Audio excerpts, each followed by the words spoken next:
அடமானத்தில் இருக்கும் தங்க நகையை மீட்டு மார்க்கெட் விலையில் உடனடியாக விற்க சிறந்த வழி பிரைம் கோல்ட் ஹப். தொடர்புக்கு 9840551787. தங்கத்தை மட்டுமல்ல, உங்கள் தன்னம்பிக்கையையும் மீட்டுத் தருகிறோம். No compromise. உங்க சைடுலயும் எங்க சைடுலயும். It's a GT promise. GT Holidays, South India's #1 travel brand. ஆனா அவர் கூட இருக்கவங்களுக்கு அந்த கொள்கையும் அந்த கோட்பாடும் என்ன தெரியும், எதுவுமே தெரியாத தற்குறிகள் அப்படின்னு சொல்றவங்களுக்கு அதுக்கான ஒரு விளக்கம், ஒரு விச்சுவல் வாரியரை நீங்க என்ன சொல்ல விரும்புறீங்க? பெண்ணியல் வளர்ச்சின்றது எங்களோட கொள்கை. பெண்ணியல் வளர்ச்சியை பற்றி எப்படி கொண்டு போக முடியும்னா தரமான கல்வி மருத்துவத்தை கொடுக்கணும், அது எங்களோட கோட்பாடு. அதுதான் திட்டமாக நாங்கள் வகுப்போம். செயல்பாடுன்றது நான் சொன்னேன் இல்லையா, இப்போ அண்ணன் முதலமைச்சராக வரக்குள்ள முக்கியமாக மறுபடியும் பெண்களுக்கு அவர் முன்னுரிமை கொடுக்குறாரு. அதனால தான் வேலுநாச்சியார் அம்மாவையும் அஞ்சலி அம்மாவையும் கொள்கை எந்த கட்சியும் வைக்காத கொள்கை தலைவர்களை 2 பேரை நாங்கள் வச்சிருக்கோம். ஒருவேளை இது அவருக்கு ஆட்சிக்கு வந்தாலுமே கூட இல்லை ஃபியூச்சர்லையுமே கூட வந்தார் ஏன் செய்யல, சொன்னார் ஏன் செய்யல, அந்த மாதிரி இது எப்படி விளக்க போறாங்க, எப்படி அது என்ன சொல்லிட்டாங்க, அதுக்கான விளக்கத்தை நான் சொல்கிறேன். அந்த காணொலியை நீங்கள் முழுமையாக பார்த்துருந்தீங்கன்னா அழகாக புரிஞ்சுக்கலாம். அவர் எங்கேயுமே நான் இலவசமாவோ விலை இல்லாமல் நான் கொடுக்க மாட்டேன் கண்டிப்பாக சொல்லியிருந்தாங்க. அவங்க என்ன சொல்லியிருந்தாங்கன்னா, அந்த காஞ்சிபுரம் மாவட்டம் அது மக்கள் சந்திப்புன்றாங்க. அது மக்கள் சந்திப்பு கிடையாது, அது ஒரு பரப்புரை தான். ஆனால் அந்த இலவசம் இல்லை இது பண்ணி கொடுப்பாருன்ற ஒரு விஷயம் கன்வே இருக்குல்ல, அதுக்கு ஒரு தெளிவான ஒரு விளக்கம் கிடைக்கும். கண்டிப்பாக வரும் சார். நீங்கள் பழைய பரப்புரைலாம் பார்த்தீங்கன்னு வச்சுக்கோங்களேன், ஆன்டி டிஎம்கே மட்டும் தான் அண்ணன் பேசியிருப்பாரு, தன்னோட திட்டங்களை பற்றி அவர் எக்ஸ்பிளைன் பண்ணியிருக்க மாட்டார். ஆனால் இப்போ நீங்கள் பார்த்துருந்தீங்கன்னா நாங்கள் ரொம்ப சந்தோஷப்பட்டோம். நம்மளோட விஷயம் என்னன்றதா ஒரு அழகாக டீட்டெயிலாக பேசினார். விஜய் அவர்கள் பேசுனதுல இந்த பிளாஸ்ட் அப்படின்னு சொன்னது, இந்த தற்குறி, ஆச்சரியக்குறி, தற்குறி விட ஏன் அண்ணன் அந்த அளவுக்கு கோவப்பட்டாங்கன்னா, தன்னோட பேரை எழுத தெரியாதவங்க தான் தற்குறி, கைரேகை வைக்கிறவங்க தான் தற்குறின்னு சொன்னாங்க. இப்போ படிச்ச இளைஞர்கள் எவ்வளோ பேர் வந்துட்டாங்க, அண்ணா கூட நிற்கிறவங்க எல்லாருமே படிச்ச இளைஞர்கள் தான். அப்படிங்கக்குள்ள ஏன் எங்களோட இளைஞர் கூட்டத்தையும் எங்கள் மக்களையும் போய் மறுபடியும் தற்குறின்றீங்கன்னா படிக்காத ஆளுங்களா அப்படின்னு சொல்லிட்டு எல்லாருக்கும் ஒரு கோவம் வரும் இல்லையா. தற்குறின்னு ஏன் கூப்பிடுறீங்க அப்படி தான் சொல்கிறாங்க. என்னை பொறுத்த வரைக்கும் அவங்க தற்குறி கிடையாது, தமிழக தலையெழுத்தை மாற்ற வந்த வெற்றி குறிகள். மலேசியா அவர் பயணிக்க போறாரு, இந்த படத்தோட அவரோட கடைசி படம் அப்படின்ற பட்சத்தில் என்ன காரணம் மலேசியாவில் வைக்க? படத்தில் அண்ணாவை விரும்புகிற ரசிகர்கள் தமிழ்நாட்டில் எந்த அளவுக்கு இருக்காங்களோ அதே அளவுக்கு இந்தியாவிலேயே கேரளா, ஆந்திரா, கர்நாடகா, மும்பை வரைக்கும் அண்ணாவோட செல்வாக்கு இருக்குது ரசிகர்களா. இதை தாண்டி வெளிநாடு நீங்கள் எடுத்துக்கிட்டு வச்சுக்கோங்க, தெற்காசிய நாடுகளில் இலங்கை, மலேசியா, சிங்கப்பூர்லாம், மலேசியாவில் மட்டுமே நீங்கள் இப்போ எடுத்துக்கிறீங்க, குருவி படத்தை போய் அண்ணனை பார்க்க நிறைய கூட்டம் வந்துச்சு. பெரிய பெரிய தலைவர்கள் வந்து இணைய போறாங்கலாம் கேள்விப்பட்டுக்கிட்டு இருக்கோம். அடுத்த வந்த அந்த பெரிய டார்கெட்னே வச்சுக்கலாம், யார் வரப்போறாங்க, அந்த பெரிய ஆள் யார் அப்படின்றதையுமே இல்லை சார். இது நாங்கள் முன்னாடி எதிர்பார்த்தது தான். எப்போதுமே அந்த நவம்பர், டிசம்பர், ஜனவரியில் ஒரு மாற்றம் ஏற்பட நாங்கள் முன்னாடியே அறிஞ்சது தான். இப்போ நீங்கள் யாரை சொல்கிறீங்கன்னா செங்கோட்டை ஐயா அவர் தான் சொல்கிறீங்க. அவர் இன்னொரு பெரிய தலைவரும் வந்து இணைய போறாங்க, அவரும் ஒரு முக்கியமான ஒரு நிர்வாகி அப்படிலாம் சொல்றாங்க. பன்னீர்செல்வம் ஐயா அவர் சொல்றீங்களா? ஆதன் சினிமாவில் அனைவருக்கும் ஒரு பெரிய வணக்கம் அண்ட் வெல்கம் டு ஷோ. இன்னைக்கு நம்ம கூட விச்சுவல் வாரியர் தான் இணைஞ்சிருக்காரு, பாண்டியன். சமீபத்தில் காஞ்சிபுரம் மக்கள் சந்திப்பு நடந்துச்சு. அதில் விஜய் அவர்கள் பல கேள்விகளுக்கு விடை சொல்லியிருந்தாரு.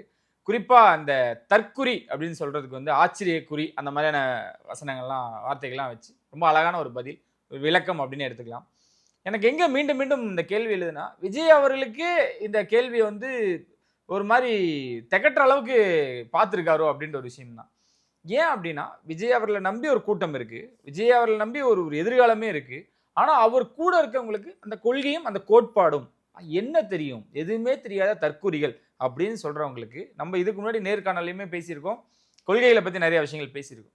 இன்னும் அந்த கொள்கை கோட்பாடு எல்லாம் பேசுறாங்களே, அதுக்கான ஒரு விளக்கம், ஒரு விச்சுவல் வாரியரை நீங்க என்ன சொல்ல விரும்புறீங்க? கண்டிப்பாக முரளி. ஃபஸ்ட்டு ஆல்ரெடி பல டைமில் நான் சொல்லிட்டேன் கொள்கைனா என்ன, கோட்பாடுனா என்னன்னு சொல்லியிருக்கேன், பல நேர்காணலில் நான் பேசியிருக்கேன்.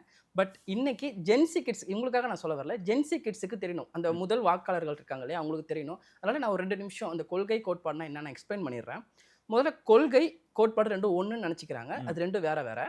அதை வந்து நம்ம ஒரு ட்ரீ இருக்கு இல்லையா, மரம் இருக்குல்ல, மரத்தை வச்சு நான் உங்களுக்கு எக்ஸ்பிளைன் பண்ணுறேன்.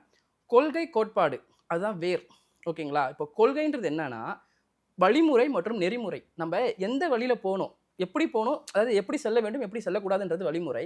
நெறிமுறைன்றது என்ன செய்யணும், என்ன செய்யக்கூடாது. கொள்கை தான் ரொம்ப ரொம்ப முக்கியம். கோட்பாடுன்றது டெஃபினேஷன் மற்றும் தேரின்னு சொல்லுவாங்க. கொள்கைன்றது பாலிசி, இது வந்து டெஃபினேஷன் மற்றும் தேரி. கொள்கையை வச்சு தான் கோட்பாடு வரையறுக்கப்படும், ஓகேங்களா. இப்போது எங்களோட கட்சியில் ரொம்ப ரொம்ப முக்கியமான கொள்கை வந்து பெண்ணியல் வளர்ச்சி. நான் சொல்லியிருக்கேன், பெண்ணியல் வளர்ச்சின்றது எங்களுக்கு கொள்கை. அதோட கோட்பாடு எப்படின்னா, அந்த கொள்கையிலேருந்து நாங்கள் கோட்பாடு எடுப்போம். பெண்ணியல் வளர்ச்சிக்கு எப்படி பெண்ணியல் வளர்ச்சியை உண்டாக்க முடியும்னா, தரமான பாதுகாப்பு, தரமான கல்வி, தரமான மருத்துவம், தரமான தொழில் இவற்றையெல்லாம் கொடுத்து பெண்களை ஆணுக்கு நிகர்னு சொல்லக்கூடாது. ஏன்னா அப்பயும் நீங்கள் ஆண்களை ஒரு இடத்துல வைக்கிறீங்க. ஆணும் பெண்ணும் சமம், ஓகேங்களா? அப்படி தான் எடுத்துக்கணும். ஆணுக்கு இணையானன்னு சொல்லி ஆணை முன்னிலைப்படுத்தவே கூடாது. பெண்ணும் ஆணும் சமம், அப்படி தான் பயன்படுத்தணும் அந்த வார்த்தை, ஓகேங்களா? ஸோ இப்படி கொண்டு போனால் தான் பெண்களுடைய வளர்ச்சி கிடைக்கும். ஸோ கொள்கைன்ற கோட்பாடுன்றது ஒரு மரத்தோட வேர். அந்த வேருக்கு மேலே வருது பார்த்தீங்களா தண்டு, அதுதான் வந்து திட்டம். அந்த கொள்கையை வச்சு தான் திட்டம் வைப்பாங்க. இப்போ நான் சொன்னேன் இல்லையா, தரமான மருத்துவத்தை எப்படி கொடுக்க முடியும், தரமான கல்வி எப்படி கொடுக்க முடியும்னா, இப்போது எங்கள் ஃபேமிலியில் எங்கள் சிஸ்டர் இருக்காங்க, 85,000 கொடுத்து ஃபீஸ் கட்டுறாங்க ப்ரைவேட்டில். இப்போ விஜய் நான் வரக்குள்ள இந்த அளவுக்குலாம் அந்த கல்வியில் ஒரு மேம்பாட்டில் உள்ள விஷயத்தெல்லாம் மாற்றுவார். பாடத்திட்ட வழியாக இருக்கட்டும், இந்த ஃபீஸ் ஸ்ட்ரக்சரை மாற்றக்குள்ள பணம் வந்து சேமிக்கப்படும். அப்போ உங்களுக்கு தரமான கல்வியும் கிடைக்கும், பொருளாதாரம் வளர்ச்சி அடைவாங்க. இது திட்டம், அந்த தண்டுன்றது திட்டம். அந்த திட்டத்திலிருந்து அந்த கிளைகள்லாம் விருது பார்த்தீங்களா, அது செயல்பாடு இருந்தால் மட்டும்தான் மக்களோட வளர்ச்சி நடக்கும். இப்போது திட்டத்தில் இருக்குது, திமுகவில் ஒரு திட்டம் இருக்குது, ஆட்சிக்கு வந்தால் மாணவர்களோட கல்வி கடன் ரத்து செய்யப்படணும். இப்போ வரைக்கும் திட்டமாக தான் இருக்கே தவிர அது இன்னும் செயல்பாடாக வரல. ஆனால் இந்த தண்டுலேருந்து செயல்பாடு கிளைகள் விரியணும். ஸோ செயல் நடந்தால் தான் திட்டங்கள் வந்து வெற்றி பெறும், ஓகேங்களா? இப்போ செயல்பாடுனா என்னென்னு உங்களுக்கு புரிஞ்சிடுச்சு இல்லையா? அந்த செயல்பாடு மூலமாக தான் நமக்கு 3 கிடைக்கும்: வளர்ச்சி, முதிர்ச்சி, மகிழ்ச்சி. அந்த வளர்ச்சி, முதிர்ச்சி, மகிழ்ச்சின்றது என்னன்னா பூ, கனி, காய் மாதிரி, ஓகேங்களா? இது கிடைச்சாதான் ஒரு மகிழ்ச்சியை உண்டாக்க முடியும். இப்போ புரியுதா உங்களுக்கு? பெண்ணியல் வளர்ச்சின்றது எங்களோட கொள்கை. பெண்ணியல் வளர்ச்சியை பற்றி எப்படி கொண்டு போக முடியும்னா, தரமான கல்வி, மருத்துவத்தை கொடுக்கணும். அது எங்களோட கோட்பாடு. அதுதான் திட்டமாக நாங்கள் வகுப்போம். செயல்பாடுன்றது நான் சொன்னேன் இல்லையா, இப்போ அண்ணன் முதலமைச்சராக வரக்குள்ள முக்கியமாக மறுபடியும் பெண்களுக்கு அவர் முன்னுரிமை கொடுக்குறாரு. அதனால தான் வேலுநாச்சியார் அம்மாவையும் அஞ்சலி அம்மாவையும் எந்த கட்சியும் வைக்காத கொள்கை தலைவர்களை 2 பேரும் நாங்கள் வச்சுருக்கோம். இதுதான் மக்களுக்கு மறுபடியும் நிறைய விஷயங்கள் கொள்கையில் நிறைய இடத்துல பேசிட்டேன். மறுபடியும் கொள்கையற்றவர்கள் சொல்லி இது என்னன்னா, இது உள்ள இருக்கக்கூடிய சிலருக்கு தான் தெரியுது. 100ல் 2% ஆட்களுக்கு தெரியறது அதிகமான ஒரு விஷயமா இருக்கு. மீதி இருக்கிற 98% மக்களுக்கும், உங்களை ஃபாலோ பண்றவங்களுக்கும், விஜய் அவர்களை ஃபாலோ பண்றவங்களுக்கும் தெரியல அப்படின்ற ஒரு விஷயத்தை தான் முன் வச்சுக்கிட்டே இருக்காங்க. விஜய் அவர்கள் பேசும்பொழுது இந்த எல்லாருக்கும் வீடு, எல்லாருக்கும் ஒரு வாகனம், காரு, இது எல்லாமே இருக்கக்கூடிய அளவுக்கு ஒரு வேலை வாய்ப்பை நான் உருவாக்கி கொடுப்பேன் அப்படின்னு கிட்டத்தட்ட ஒரு அறிவிப்பு மாதிரி, வாக்குறுதி மாதிரி ஆயிடுச்சு. இது என்ன மாதிரியான ஒரு செயல்பாட்டுக்கு உண்டான ஒரு விஷயமா பார்க்கலாம்? இன்னும் சிலர் இது இன்னும் விஜய் அவர்கள் தெளிவா சொல்லியிருக்கணும். எல்லாருக்கும் வீடு கட்டி தரப்போறாரு, ஒரு பைக் வாங்கி தரப்போறாரு, ஒரு கார் வாங்கி தரப்போறாரு, விஜய் வந்தா இதெல்லாம் இலவசமா பண்ண போறாரு அப்படின்னு ஒரு விஷயம் பாதி மக்களுக்கு கன்வையா இருக்குல்ல. ஒருவேளை இது அவருக்கு ஆட்சிக்கு வந்தாலுமே கூட, இல்லை ஃபியூச்சர்லையுமே கூட, வந்தார் ஏன் செய்யல, சொன்னார் ஏன் செய்யல, அந்த மாதிரி இது எப்படி விளக்க போறாங்க, எப்படி அது கன்வே ஆக போகுது? இல்லை, அண்ணா சொல்லிட்டாங்க, அதுக்கான விளக்கத்தை நான் சொல்கிறேன். அந்த காணொலியை நீங்கள் முழுமையாக பார்த்துருந்தீங்கன்னா அழகாக புரிஞ்சுக்கலாம். அவர் எங்கேயுமே நான் இலவசமாவோ விலை இல்லாமல் நான் கொடுக்க மாட்டேன்னு சொல்லியிருந்தாங்க. அவங்க என்ன சொல்லியிருந்தாங்கன்னா, அந்த காஞ்சிபுரம் மாவட்டம் அது மக்கள் சந்திப்புன்றாங்க. அது மக்கள் சந்திப்பு கிடையாது, அது ஒரு பரப்புரை தான். மக்கள் சந்திப்புனா ஒரு மக்கள் ஏந்திரிப்பாங்க, சில கேள்வி கேட்பாங்க, அது தலைவர்கள் வந்து பதில் சொல்லுவாங்க. அது பின்னாடி பேனரா மக்கள் சந்திப்புன்னு. ஆமாம், ஆனால் அது வந்து நடந்தது பார்த்தீங்கன்னா பரப்புரை தான் நடந்துச்சு. வெளியே வந்த மக்கள் என்ன சொன்னாங்க அப்படின்னா, நாங்கள் என்னென்னலாம் பேசணும், என்னென்னலாம் கேட்கணும்னு நினச்சனோ அண்ணன் எல்லாத்தையுமே சொல்லிட்டாங்க, உண்மையிலே நாங்கள் மகிழ்ச்சியாக வெளியே போகிறோன்னு சொல்லிட்டு ஏகப்பட்ட காணொலிகள் யூடியூப்ல வலையொலியில தான் வந்துட்டு இருந்துச்சு, நீங்கள் பார்த்துருப்பீங்க. நம்மளும் அந்த களத்துக்கு போயிருந்தோம், அந்த மக்களை சந்திச்சிருந்தோம். எல்லாருக்குமே அதான், நம்ம எவ்வளோ நல்லது பண்ணாலும் சில குறைகள் தான் கண்ணுக்கு தெரியும். கண்டிப்பா தமிழக வெற்றி கழகம் அதை திருத்திக்கிட்டு தான் வந்துகிட்டு இருக்காங்க. மக்கள் சந்திப்புன்னு ஏன் போட வேண்டிய கட்டாயம்? விஜய் அவர்கள் பரப்புரை பிரச்சாரம்னு வச்சிருக்கலாம், இல்ல காஞ்சிபுரம் மக்களை சந்திப்புன்னு கூட வச்சிருக்கலாம். இவ்வளவு விஷயங்கள் நடந்த பொழுது அந்த ஒரு விஷயத்தை விவாதமா ஆக்குறாங்களா? அதுக்காக அது எப்பவுமே சொல்றது எனக்கு குறை சொல்லிட்டு தான் இருப்பாங்க. பட் காஞ்சிபுரம் மக்கள் சந்திப்பு எதுக்காக அப்படின்னா, நாங்க டிசம்பர் 4ஆம் தேதி வந்து சேலத்துல பரப்புரை மறுபடியும் தொடங்கலாம் அப்படின்னு சொல்லிட்டு நாங்க பர்மிஷன் கேட்டிருந்தோம் அங்க உள்ள காவல்துறையிட்ட. பட் அவங்க கொடுக்கல. காரணம் என்னன்னா வந்து கார்த்திகை தீபம் வருது, 6ஆம் தேதி வந்து பாபர் மசூதி இடிப்பு நாள், அதாவது 4, 5, 6 வேணாம், நீங்க வேற நாள் வச்சுக்கோங்க அப்படின்னாங்க. சனி ஞாயிறுல வைக்க முடியாது, அண்ணா இப்போ முடிவே பண்ணிட்டாங்க. இதுக்கப்புறம் வீக்கெண்டில் வைக்க வேணாம், வீக் டேஸில் வைக்கணும், ஏன்னா ஸ்கூல் குழந்தைங்க இவங்களாம் வராங்க, பெரிய ஒரு அசம்பாவிதம் நடந்துடக்கூடாது மறுபடியும் சொல்லிட்டு வீக் டேஸில் வைக்கலான் இருந்தாங்க. ஆனால் அங்கேருந்த காவல்துறை பர்மிஷன் கொடுக்காதப்போ சரி நம்ம அது வரைக்கும் சும்மா இருக்க முடியாது, மக்களை சந்திச்சே ஆகணும்னு சொல்லிட்டு காஞ்சிபுரத்தில் தான் முதல்ல அவரோட களப்பணி ஆரம்பிச்சிச்சு. பரந்தூர் விமான நிலையத்தை சொல்லலாம். மறுபடியும் நம்ம காஞ்சிபுரம் மக்கள்கிட்டே போவோம், ஏன்னா நிறைய ப்ராப்ளம் அங்கே இருக்குது, இண்டஸ்ட்ரி ரிலேட்டடாக நிறைய ப்ராப்ளம் நடந்துட்டு இருக்கு, மக்கள்கிட்டே போவோம் அப்படின்னு சொல்லிட்டு மக்களை சந்திக்கலான்ற ஒரு மீட்டிங் வச்சாங்க. ஸோ பொதுவெளியில் போய் பார்க்க முடியல, அப்பயும் பர்மிஷன் கொடுக்க மாட்டாங்க. அதனால வந்து ஒரு இடத்துல பார்க்கலாம், மக்களை ஒரு பொதுக்கூட்டம் மாதிரி வச்சு பார்க்கலாம்னு சொல்லியிருந்தாங்க. மக்கள் எல்லாருமே வந்தாங்க, டோக்கன் வைஸ். மக்கள் இல்லையே, தொண்டர்கள் தான் வந்தாங்க. அது எல்லாருமே அப்படிதான் சொல்ல, தொண்டர்கள் சில பேர்லாம் சொன்னால் கழக நிர்வாகிகள்லாம் வந்தாங்கன்னாங்க. ஆனால் அங்கே நீங்கள் போயிருந்தீங்க உங்களுக்கு தெரிஞ்சிருக்கும். அங்கே பேசின மக்களே சொல்லியிருந்தாங்க, சார் நான் வந்து எங்கள் அப்பா அம்மா இல்லை, நான் ஒரு கைத்தறி நெசவாளர், நான் ரொம்ப கஷ்டப்படுறேன், பட் அண்ணனை பார்க்க முடிஞ்சிச்சு, அண்ணன் சொல்கிற திட்டங்கள்லாம் வந்துச்சுன்னா உண்மையிலே நான் ஒரு என்னோட வாழ்வாதாரம் முன்னேறும் அப்படின்னாங்க. அவங்களாம் வந்து காசு கொடுத்து வந்தவங்க கிடையாது. அண்ணனை பார்க்கணும், அண்ணன்கிட்ட சில விஷயங்கள் பேசணும், அண்ணன் சொல்கிறத கேட்கணும்னு சொல்லிட்டு தான் வந்தாங்க. அண்ணனும் அதுக்கு அவங்க பேசுறதுக்கான வாய்ப்பே கொடுக்கல. அண்ணன் எல்லாத்தையுமே சொல்லிட்டாரு. அவங்க சொன்ன திட்டங்கள்லாம் 12 வாக்குறுதிகள் கொடுத்தாரு. ஓகேங்களா? அது எதுவுமே இலவசமாக கிடையாது. என்னென்ன சொன்னாருன்றது உங்களுக்கு தெரியும். மக்களை போய் பார்த்தாங்க. பரப்புரைன்னு நான் சொல்லுவேன், மக்கள் சந்திப்புன்னு சொல்ல மாட்டேன். பரப்புரை அங்கே போனாங்க. அவங்க அந்த பரப்புரையில் என்னென்ன பேசினாங்களோ, பழைய மீட்டிங்கில் நாமக்கல் கரூர்லாம் இருக்குல்ல, அதே மாதிரி இங்கேயும் சொன்னாங்க. காஞ்சிபுரத்தில் என்னென்ன பிரச்சனை இருக்குது எல்லாத்தையுமே சொன்னாங்க. அப்புறம் வந்து மக்களுக்கு என்னென்ன தேவை, பொருளாதாரம் என்னென்ன தேவை அப்படின்றத சொன்னாங்க டீட்டெயிலாக. நெக்ஸ்ட்டு வந்து அந்த பஸ் ஸ்டாண்டை பற்றிலாம் சொன்னாங்க. உங்களுக்கு வாக்குறுதிகள் ஞாபகம் இருக்கா? இருக்கு. ஓகே. அதில் ஃபஸ்ட்டு வாக்குறுதி என்ன சொன்னாங்க அப்படியே அண்ணன் என்ன சொன்னாங்கன்னா, இலவச வீடுன்னு சொல்ல, நான் ஒரு பத்திரிக்கையில் படிக்கிற மறுநாள் அதில் போட்டிருக்கு, விஜய் வந்து இது மாதிரி வாக்குறுதி கொடுத்தாரு, வீடு இலவசம், பைக் இலவசம்னாரு. அவர் இலவசம்னு சொல்லலை, எல்லாருக்குமே வீடு, எல்லாருக்குமே மோட்டார் சைக்கிள், கார் கூட இருக்கணும்னு இருக்காங்க. கல்வி முதல் பட்டதாரி பட்டதாரி இருக்கணும் அப்படின்னு இருக்கிறாங்க. வருமானம், நிரந்தர வருமானம். இதுக்கெல்லாம் என்ன தேவைன்னா பொருளாதாரத்தை டெவலப் பண்ணணும், இண்டஸ்ட்ரியில் வளர்க்கணும், தரமான மருத்துவம், கவர்மெண்ட் ஹாஸ்பிட்டலில் பார்த்து பயப்படக்கூடாது, மக்கள் மருத்துவத்துக்கு போயிட்டு வரணும். அப்புறம் இன்னும் நிறைய விஷயங்கள் சொல்லியிருந்தாங்க, இண்டஸ்ட்ரியல் சொல்லியிருந்தாங்க. அப்புறம் இன்னும் சில விஷயங்கள் சொல்லணும்னா, மழைநீர்லாம் வந்து உபரி நீர் வந்து ப்ராப்பராக ஒரு இடத்துல போய் சேர்க்கணும், விவசாயம் வந்து இது பண்ணக்கூடாது, விவசாய நிலத்தில் போய் தண்ணி போயிடக்கூடாதுன்னு சொன்னாங்க. அப்புறம் நெசவு தொழில் அதை ஊக்கப்படுத்தணும் அப்படின்னு சொல்லிட்டு, பெண்கள் பாதுகாப்பு வேணும், சமூகத்தில் வந்து பாதுகாப்பு, இதெல்லாம் 12 வாக்குறுதிகள் கொடுத்தாங்க. இங்கே ஒரு இடத்துல கூட ஒரு இலவசன்ற ஒரு வார்த்தையை பயன்படுத்தலை, விலை இல்லைன்னு சொல்லல. பொருளாதாரத்தை டெவலப் பண்ணிட்டாலே சார், சிம்பிள் சார். இப்போ எங்கள் வீட்டில் அதுக்கு பொருளாதாரத்தை வந்து நம்ம மேம்படுத்துறதுக்கு சில விஷயங்கள் பண்ண போறேன்னு சொல்லியிருந்தாருன்னா இந்த குழப்பங்கள் ஏற்பட்டிருக்காதோ? அதை வந்து இப்போ பத்திரிகையாளர்களே சிலர் அப்படி எடுத்திருக்காங்க அப்படின்ற பட்சத்தில் பாமர மக்களுக்கு எப்படி போய் அது போய் சேரும்னு ஒரு கேள்விக்குறியா தானே இருக்கும். இல்லை சார், இந்த இடத்துல எனக்கு வந்து கேள்வி வந்துச்சு. இப்போது பரந்தூர் விமான நிலையம் வேணான்றீங்க, ஏன்னா அது ஒரு விவசாய நிலம் பாதிக்கப்படுதுன்றீங்க, இண்டஸ்ட்ரியில் டெவலப் பண்ணுன்றீங்க. இப்போ இண்டஸ்ட்ரியில் எங்கே கொண்டு வரணும்னா, எந்த மக்களுக்கும் டிஸ்டர்ப் ஆகாமல் ஒரு இடத்துல இண்டஸ்ட்ரியில் கொண்டு வந்தால் அந்த ஊரில் இருக்கிற மக்கள் அங்கே வேலைக்கு போகிறதுக்கு வாய்ப்பு அதிகம். சரி. அதே மாதிரி நெசவு துறையில் உள்ளவங்களுக்கும் ப்ராப்பரான, இப்போ கூட அவங்க என்ன சொல்கிறாங்கன்னா, 200 யூனிட் ஃப்ரீயாக கொடுக்குறாங்க. ஒரு 500 யூனிட் கொடுத்தாங்கன்னா எங்களோட வாழ்வாதாரம் அதிகமாகுன்றாங்க. ஸோ அந்த 500 யூனிட் அண்ணா வந்ததுக்கப்புறம் கொடுத்தாங்கன்னா அவங்க வாழ்வாதாரம் அதிகமாகும். அப்போ அவங்களுக்கு பணம் சேவிங் ஆகும். அவங்களோட வாழ்வாதாரம் அதிகமானப்போ அவங்க படிப்புலேருந்து எல்லாமே முன்னேறுவாங்கல்ல. அதுதான் நம்ம அப்படி பார்க்கணும். குறை சொல்கிறவங்களை விட்டுலாம், பட் ப்ராக்டிக்கலாக நம்ம பார்ப்போம். இல்லை, அதுதான் அடுத்த முறை வரும்பொழுதாவது அந்த தெளிவு இருக்குமா? அந்த சொன்ன விஷயங்கள் எல்லாருக்கும் பிடிச்சிருக்கு, ஆனால் அந்த இலவசம் இல்லை இது பண்ணி கொடுப்பாருன்ற ஒரு விஷயம் கன்வே இருக்குல்ல, அதுக்கு ஒரு தெளிவான ஒரு விளக்கம் கிடைக்கும். கண்டிப்பாக வரும் சார். நீங்கள் பழைய பரப்புரையெல்லாம் பார்த்தீங்கன்னு வச்சுக்கோங்களேன், ஆன்டி-டிஎம்கே மட்டும் தான் அண்ணன் பேசியிருப்பாரு, தன்னோட திட்டங்களை பற்றி அவர் எக்ஸ்பிளைன் பண்ணியிருக்க மாட்டார். ஆனால் இப்போ நீங்கள் பார்த்துருந்தீங்கன்னா நாங்கள் ரொம்ப சந்தோஷப்பட்டோம்.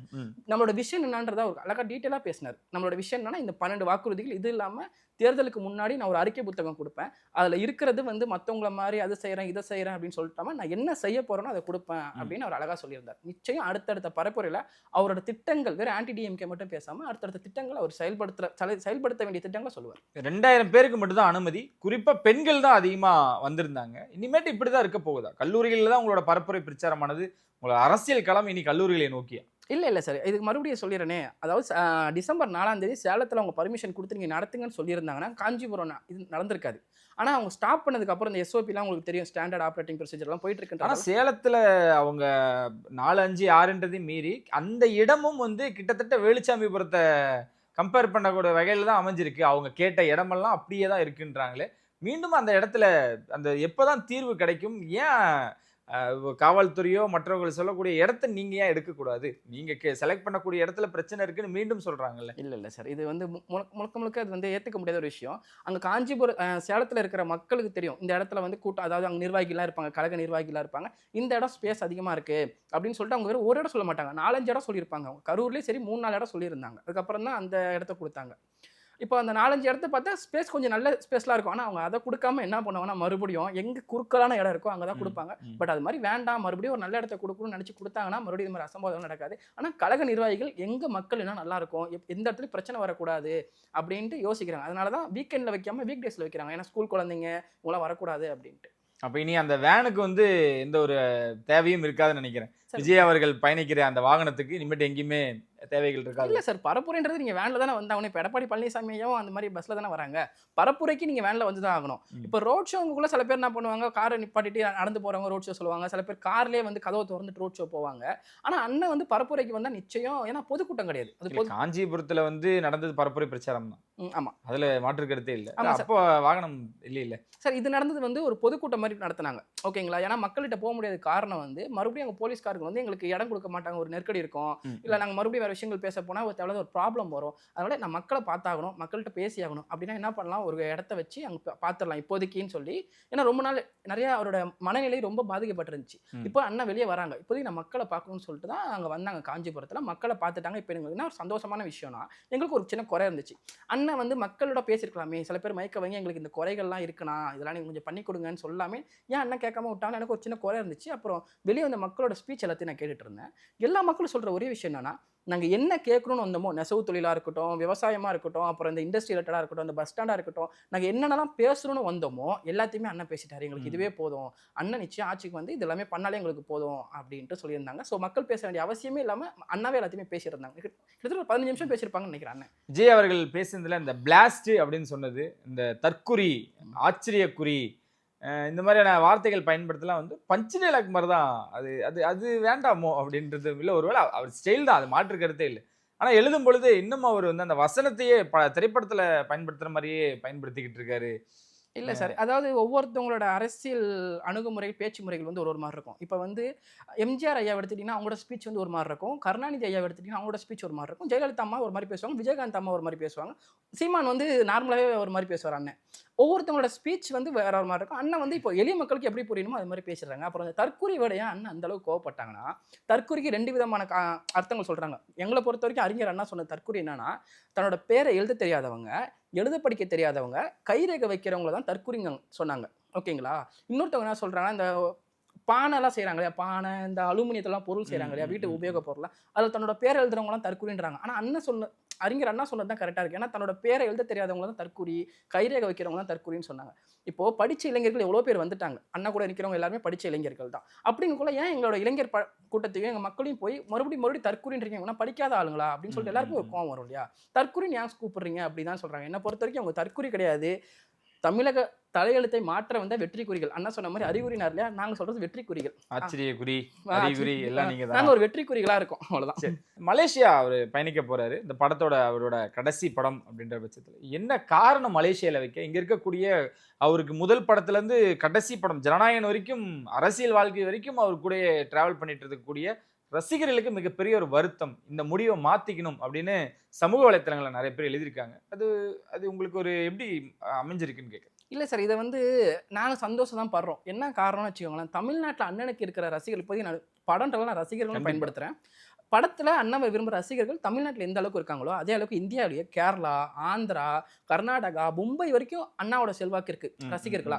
இதை தாண்டி வெளிநாடு நீங்கள் எடுத்துக்கிட்டு வச்சுக்கோங்க, தெற்காசிய நாடுகளில் இலங்கை, மலேசியா, சிங்கப்பூர்லாம், மலேசியாவில் மட்டுமே நீங்கள் இப்போ எடுத்துக்கிறீங்க, குருவி படத்தப்பே அண்ணனை பார்க்க நிறைய கூட்டம் வந்துச்சுன்னு சொல்லிட்டு எங்களுக்கு அப்பயே சில விஷயங்கள் இன்ஃபர்மேஷன்லாம் வந்துச்சு. அப்போ நாங்கள் இப்பயும் பார்த்தோம், குருவி படத்திலே வந்து நிறையா ஃபேன்ஸுங்க மலேசியாவில் இருக்காங்க. மலேசியாவில் நிறைய பேர் தமிழர்கள் இருக்காங்க. ஒரு தமிழ்நாட்டை சேர்ந்த ஒரு கலைஞர் வந்து இங்கே வராரு, உங்களை பார்க்கணும், விஜய் அண்ணாவை பார்க்கணும் அப்படின்னு சொல்லிட்டு ஆசைப்படுறவங்க அங்கே இருக்காங்க. இப்போ இந்த சினிமா நிகழ்ச்சியை வந்து ஏன் அங்கே வைக்கிறாங்கன்னா ஒரே காரணம் தானா, இப்போ இது கடைசி படம் அண்ணா அதிகாரப்பூர்வமாக சொல்லிட்டாங்க. இப்போ தமிழ்நாட்டில் ஆல்ரெடி ஏகப்பட்ட ஆடியோ லான்ச் வந்து நடந்திருக்கு, அது நமக்கு தெரியும். ஆனால் மலேசியாவுக்கு போகிறதுக்கு ஒரே காரணம், இப்போ அண்ணா வந்து தேர்தல் பரப்புரையாக இருக்கட்டும், எதுவாக இருந்தாலும் அண்ணன் நாங்கள் பார்க்க போகிறோம், கட்சி பணியில் இருக்க கூட நாங்கள் போய் நேரில் போய் பார்ப்போம், எல்லாமே நடக்கும். மலேசியாவில் உள்ள மக்களுக்கு அந்த வாய்ப்பு கிடைக்காது. இதான் ரொம்ப ரொம்ப முக்கியம். இப்போ அண்ணன் டோட்டலாக படத்தை விட்டுட்டு இறங்கிட்டாங்கன்னா இதுக்கப்புறம் படம் நடிக்க போகிறது கிடையாது. ஸோ மலேசியாவில் உள்ளவங்க பார்க்கறதுக்கு எந்த ஒரு வாய்ப்புமே கிடைக்காது. அப்படிங்குள்ள இந்த கடைசி ஒரு முறை வந்து வெளிநாட்டில் உள்ள தன்னோட தமிழர்கள், தன்னோட மக்களை பார்க்கணுமே நினச்சி தான் அங்கே வச்சிருக்காங்க. இது அண்ணனோட முழுக்க அரமனசோட தான் அண்ணன் எடுத்துருப்பாரு. நம்ம மக்கள் இங்கே இருக்காங்க அங்கே இருக்காங்க என்னன்னு சொல்லிட்டு ஒரு அரமனசோட எடுத்துருப்பாங்க. ஆனால் நாங்கள் வரவேற்கிறோம். ஏன்னா அங்கே உள்ள மக்களும் எங்களை மாதிரி இளைஞர்களும் அண்ணாவை பார்க்கணும், அங்கேயும் நம்மளோட குடும்பம் இருக்குது, அவங்களும் அண்ணாவை பார்க்கணும். அதுக்காக தான் நடந்திருக்குமே தவிர இல்லை வேறு எந்த காரணமும் இருக்காதுண்ணா. ஓகே, பெரிய பெரிய தலைவர்கள் வந்து இணைய போகிறாங்கலாம் கேள்விப்பட்டுக்கிட்டு இருக்கோம். அடுத்த வந்த இந்த பெரிய டார்கெட்னே வச்சுக்கலாம், யார் வரப்போகிறாங்க, அந்த பெரிய ஆள் யார் அப்படின்றதையுமே நிறைய விஷயங்கள் கேள்விப்பட்டுருக்கோம். எப்படி இருக்குது இப்போ தாவேக்கா இப்பதான் சூடு பிடிக்க ஆரம்பிச்சிருக்கோம். இல்லை சார், இது நாங்கள் முன்னாடியே எதிர்பார்த்தது தான். எப்போதுமே அந்த நவம்பர், டிசம்பர், ஜனவரியில் ஒரு மாற்றம் ஏற்படும் நாங்கள் முன்னாடியே அறிஞ்சது தான். இப்போ நீங்கள் யாரை சொல்கிறீங்கன்னா செங்கோட்டை ஐயா அவர் தான் சொல்கிறீங்க. அவர் அதிமுகலேருந்து உறுப்பினராக கூட கிடையாதுன்னு சொல்லி எடுத்துட்டாங்க. அவங்க இன்னைக்கு காலைல கூட எம்எல்ஏ போஸ்டிங்கை ராஜினாமா பண்ணியிருக்காங்க. ஆனால் அதிகாரப்பூர்வமாக நான் தாவேக்கால வந்து நான் இணைய போகிறேன் அப்படின்னு சொல்லிட்டு அவங்க சொல்லலை. அவங்க என்ன சொல்லியிருக்காங்க, இன்றைக்கி ஒரு நாள் ப்ரெஸ்ஸில் காலைல பார்த்தேன், இன்றைக்கி ஒரு நாள் வெயிட் பண்ணுங்கன்னு இருக்காங்க. சப்போஸ் நாளைக்கு இணைஞ்சாங்கன்னா உண்மையிலே எங்களுக்கு ஒரு கை உங்கிற மாதிரி தான் இருக்கும். ஏன்னா அவங்களோட இன்னொரு பெரிய தலைவரும் வந்து இணைய போறாங்க, அவரும் ஒரு முக்கியமான ஒரு நிர்வாகி அப்படிலாம் சொல்றாங்க. அதாவது பன்னீர்செல்வம் ஐயா அவர் சொல்றீங்களா? இன்னும் நிறைய பேர்கள் அடிபடுது. இதெல்லாம் வரும்பொழுது விஜய் அவர்கள் தான் நம்மளை ஏத்துக்கிட்டு நம்ம கொள்கையில பிடிச்சு நம்ம கூட இருந்தாங்கன்னா கண்டிப்பா அவங்களுக்கு நம்ம வந்து ஆட்சியில் பங்கு, அதிகாரத்தில் பங்கு தான் உங்களோட பங்கு. அது உங்களோட கொள்கையாகவும் உங்களோட இதாகவும் இருந்துகிட்டு இருக்கு. ஸோ அது நடக்க வாய்ப்புகள் இருக்கா? இத்தனை வருஷமா உழைச்ச உங்களுக்கும் இன்னைக்கு நாளைக்கெல்லாம் வந்து இணைய போறவங்களுக்கும் அது இருக்காதுல்ல. ஒவ்வொரு பதவி இன்னும் ஒருத்தர்ல இணையவே இல்லை, அவருக்கு ஒரு பதவி அப்படின்லாம் சொல்றாங்க. இப்போ ஆரம்பத்திலேருந்து உழைச்ச உங்களுக்கு உண்டான அந்த எதிர்காலம் அப்படின்றது? இல்லை சார், நான் வந்து 2008 நற்பணி மன்றம் அப்புறம் மக்கள் இயக்கத்தில் இருந்தால் கழகத்துக்கு வந்திருக்கோம். ஆனால் எங்களை பொறுத்த வரைக்கும் எங்களுக்கு பதவி மேலேயோ இது மேலேயோ ஆசை கிடையாது. எங்களுக்கு ஒரு ஆட்சி மாற்றம் வரணும். அது எங்கள் அண்ணன் பண்ணுறாங்கன்னா எங்களுக்கு இப்போ செங்கோட்டையன் ஐயா வராங்கன்னா அண்ணனுக்கு ஒரு துணையாக தான் வராங்க. இப்போ பன்னீர்செல்வம் ஐயா சொல்லியிருக்காங்கன்னா அவர் வந்து தாவேக்கால இணையறேன் அப்படின்னு சொல்லிட்டு உங்களோட விஷயத்தை எடுத்து இன்னொருத்தருக்கு கொடுக்கறத நீங்கள் எப்படி அக்செப்ட் பண்ணிப்பீங்கன்னு கேட்குறேன். இல்லை சார், அவங்க அனுபவம்னு ஒன்று இருக்குல்ல, அதுக்கு நம்ம மரியாதை கொடுக்கணும்ல. செங்கோட்டையன் ஐயா எம்ஜிஆர் காலத்திலே எம்எல்ஏவாக இருந்தவங்க. அப்போது அவங்க அனுபவத்தை அதிமுக பயன்படுத்திக்கல. இப்போ எங்களுக்கு வராங்கன்னா எங்களுக்கு அவங்க அனுபவம் வேணும் சார். வெறும் இளைஞர்கள் வந்து வேகம் இருக்கும், அவங்களுக்கு விவேகத்தை கொடுக்க வேண்டியது அனுபவம் உள்ள பெரியவர்கள். அப்படிங்குள்ள அவங்க கொடுக்குற அனுபவத்தை நாங்கள் எடுத்துப்போம். அவங்க சொல்லுவாங்க இது மாதிரி இருக்கும்ப்பா, இது மாதிரி செய்யுங்கப்பா, இது மாதிரி பண்ணுங்கப்பாங்கக்குள்ள நாங்கள் அதை எடுத்துகிட்டு வேகமாக விட போகிறோம். எங்களை பொறுத்த வரைக்கும் செங்கோட்டையன் வந்தால் ரொம்ப சந்தோஷம் தான். அதே மாதிரி மற்றவங்களும் வந்தாலுமே எங்களுக்கு சந்தோஷம் தான். எங்களுக்கு வந்து ஐயோ இங்கே வராங்களே பதவி போயிடுமோ அது போயிடுமோ, எங்களுக்கு ஆட்சி மாற்றம் வேணும் அப்படிங்குள்ள எங்கள் அண்ணன் கூட யார் இணைஞ்சாலுமே எங்களுக்கு சந்தோஷம் தான். ஓகே, பாண்டிச்சேரிக்கு படையெடுக்கும் தமிழக மக்கள் அப்படின்ற ஒரு விஷயம் நான் பார்த்தேன். அதாவது விஜய் தொண்டர்களும் ரசிகர்களும் எடுக்க போகிறாங்களா? இந்த நீங்கள் சொன்ன அந்த ரோட் ஷோ இப்போதைக்கு இங்கே பெர்மிஷன் இல்லை, பாண்டிச்சேரியில் காலை முதல் மாலை வரைக்கும் ஒரு ரோட் ஷோ பிளான் பண்ணிக்கிறதா தகவல் வந்துகிட்டு இருக்கு. ரோட் ஷோ நிற்காது போலயே. இல்லை சார், அது நானும் பார்த்தேன். 9 to 5 சொல்லியிருக்காங்க. டிசம்பர் 5 நினைக்கிறேன். ஸோ சேலம் நவம்பர் 4 அந்த இதானதால் அவங்க மறுபடியும் சொல்லியிருக்காங்க நீங்கள் வேறு ப்ராப்பரான ஒரு டேட் கொடுங்க, ஒரு மாதத்துக்கு முன்னாடியே கொடுத்துருங்க, அப்போ தான் நாங்களால் எல்லாமே ரெடி பண்ண முடியும்னு சொல்லிட்டு காவல்துறையிலேருந்து ஒரு செய்தி எங்களுக்கு. அது சரி, அது வரைக்கும் நம்ம சும்மா இருக்கக்கூடாதுன்னு சொல்லிட்டு டிசம்பர் 4 கேட்டிருந்தோம். டிசம்பர் 5 வந்து சேலம் வேண்டாம், பாண்டிச்சேரியில் வைக்கலாம். ஏன்னா தமிழகத்தில் மட்டும்தான் இது SOP போயிட்டு இருக்கு. சரி பாண்டிச்சேரிலையும் கேட்டு பார்ப்போன்ட்டு கேட்டிருக்காங்க. பர்மிஷன் கொடுத்தாங்கன்னா ரோட் ஷோவாக போக கூட என்ன ஒரு சின்ன பெனிஃபிட்ஸ் தான் சார். மக்களை ஒருத்தவங்களா பார்த்து அவங்கள்ட்ட குறைகள் இருந்துச்சுன்னா கேட்கலாம், ஒருத்தவங்கள்ட்ட பேச முடியும். அந்த ரோட் ஷோன்றது மேக்ஸிமம் தான் ஒவ்வொருத்தங்க பார்க்கக்குள்ள இப்போ ஒரே இடத்துல எல்லாமே கும்பல் கூடக்குள்ள ஒரு சின்ன ப்ராப்ளம் வரும். இப்போ ரோட் ஷோனா எல்லாருமே அண்ணனை பார்த்துருவாங்க, சில விஷயங்கள் சொல்லுவாங்க, அண்ணனும் கேட்டுருவாங்க. அப்படி கொடுத்தாங்கன்னா சந்தோஷம் தான். பாண்டிச்சேரி நம்ம மக்கள் தான் அப்படிங்குள்ள அவங்களுக்கும் ஒரு நல்லது நடக்கணும்னு தான் நாங்கள் ஆசைப்படுறோம். இப்போ NR காங்கிரஸ் அங்கே இருக்குது, பட் இருந்தாலும் ஒரு மாற்றம் ஏற்பட்டு அங்கேயும் நல்லது நடக்கும் அப்படின்றத எங்கள் நம்பிக்கை. ஓகே, அப்போ பாண்டிச்சேரியிலையும் விஜயோட ஆதிக்கம் தொடரும் அப்படின்னு எடுத்துக்கலாமா? இல்லை சார், நீங்கள் மக்கள் இயக்கத்தை ஃபஸ்ட்டு பார்க்கணும். மக்கள் இயக்கத்தை நீங்கள் எடுத்துக்கோங்க. கேரளா, பாண்டிச்சேரி, தமிழ்நாடு, ஆந்திரா, கர்நாடகா, மும்பை, இவ்வளோ இடத்துலையும் விஜயனோட ஃபேன்ஸ் இருக்காங்க. இவங்க எல்லாருமே தொண்டர்களாக மாறிட்டு இருக்காங்க. அப்போ ஒரு இடத்துலையும் ஆட்சி மாற்றத்தை அவங்க எதிர்பார்க்குறாங்க. ஓகேங்களா? அப்படிங்குள்ள பாண்டிச்சேரியில் வந்தாலுமே அந்த மக்கள் சந்தோஷம் தானே படுவாங்க. ஏன்னா நல்ல பண்பான ஆள், அவர் மேலே எந்த ஒரு ஊழல் குற்றச்சாட்டும் கிடையாது, எந்த ஒரு இந்த லேடிஸ் சம்மந்தமான எந்த ஒரு குற்றச்சாட்டும் கிடையாது, எந்த ஒரு இடத்துலையும் அவர் தப்பு பண்ணல. அவரோட பணம் சம்பாரிச்சார், நேர்மையாக மக்களுக்கு சேவை செய்வார். அப்படிங்கக்குள்ள அவருக்கு எப்படி சொல்றது, அவருக்கு துணையாக மக்கள் இருக்காங்க. சிறப்பு, ரொம்ப நன்றி பிரதர். நிறைய விஷயங்கள் தொடர்ந்து பேசும். இன்னொன்று சில உங்களை சேர்ந்து நன்றி.